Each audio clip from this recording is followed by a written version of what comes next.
నిన్ను ఎత్తుకుపోవడానికి వచ్చాడే ఆ మనిషి ఎవరు? ఎవరో చెప్పరా?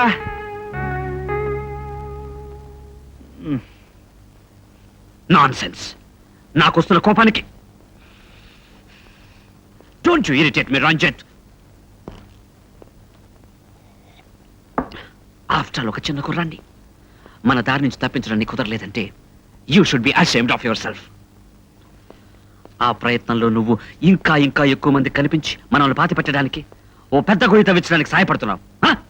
లేదు సార్, ఆ మధువుకి నా మొహం కనిపించకుండా జాగ్రత్త పడ్డాను. ఏం చేశావు? ముఖానికి గుడ్డ కట్టుకుని వెళ్ళాను, అతను నన్ను చూడలేదు. Thank God. గుడ్డిలో మెల్ల. ఓకే, ఈసారైనా గట్టిగా ప్రయత్నించు. రంజిత్, ఇంకోసారి నువ్వు నా దగ్గరకు వచ్చి ఆ కుర్రాడు మిస్ అయ్యాడు అన్నావో you may go. Go.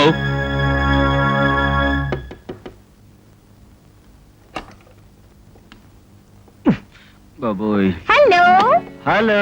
లోపలికి రావచ్చా? రండి. అంత పని ఎందుకులేండి, మీతో ఒకే ఒక మాట చెప్పిపోదామని వచ్చాను. ఒక్క మాటతో మీరెక్కడ వదిలి పెడతారండి? మొదలెట్టండి. మీరు నన్ను చాలా ఇబ్బంది పెట్టేస్తున్నారండి. ఇబ్బందా? నేనెక్కడ పెట్టానండి బాబు? నిజం చెప్పేనా?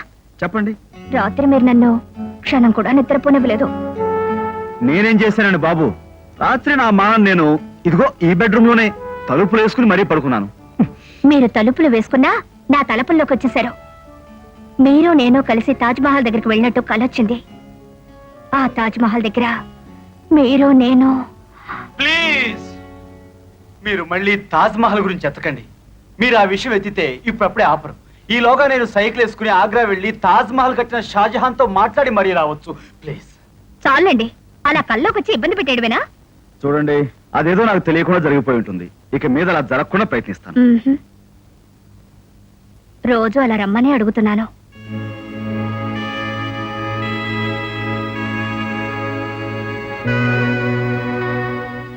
గీత,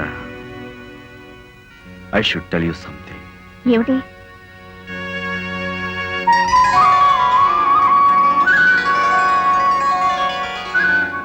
నేను పెళ్ళైన బ్రహ్మచారిని.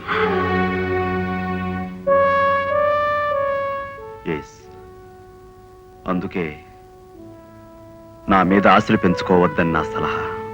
పెళ్ళైతే మరి మీ ఆవిడ అక్కడుండి నా కోసం ఎదురు చూస్తోంది. I'm sorry. పోయారా? ఇప్పుడు ఎలా? నేను కాలేజీలో చదువుకునే ఆ రోజుల్లో నాకు పగలు రాధ, చీకటి రాధ, నా బ్రతుకు రాధ, ఈ ప్రపంచం అంతా రాధ. పోనీ ఓ 5-6 నెలలు అయితే మీ నాన్నగారు మన పెళ్లి ఒప్పుకుంటారనే నమ్మకం నీకుందా? 5-6 నెలలు కాదు కదా, 6-7 ఏళ్ళు ఆగినా మా వాళ్ళు ఈ పెళ్లి ఒప్పుకోరు. నేను మా బావనే చేసుకుని తీరాలని వాళ్ళ పట్టుదల. ఆల్ రైట్, నేను మీ బావకిచ్చి పెళ్లి చేసే ఏర్పాట్లు మీ వాళ్ళని చేసుకోమను.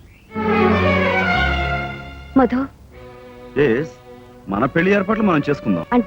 అంటే తల్లిదండ్రులు మూర్ఖంగా అడ్డుపడితే పిల్లలు తమకు తాముగా పెళ్లిళ్ళు చేసుకోవడానికే ఈ గుళ్ళు గోపురాలు ఉన్నాయి. కాబట్టి రేపు మనం అమ్మవారి గుళ్ళో పెళ్లి చేసుకుంటున్నాం. అది కాదు ఇది కాదు ఏమీ లేదు. నువ్వు రేపు సరిగ్గా 10 గంటలకి ఆఫీస్కి అని చెప్పేసి గుడి దగ్గరికి వచ్చేసాయి. నేను నీ కోసం ఓ చేత్తో జీలకర్ర బెల్లం, మరో చేత్తో మంగళసూత్రం పట్టుకుని మొబైల్ పెళ్లి పందిలా వెయిట్ చేస్తూ ఉంటాను. ఓకే? Say okay.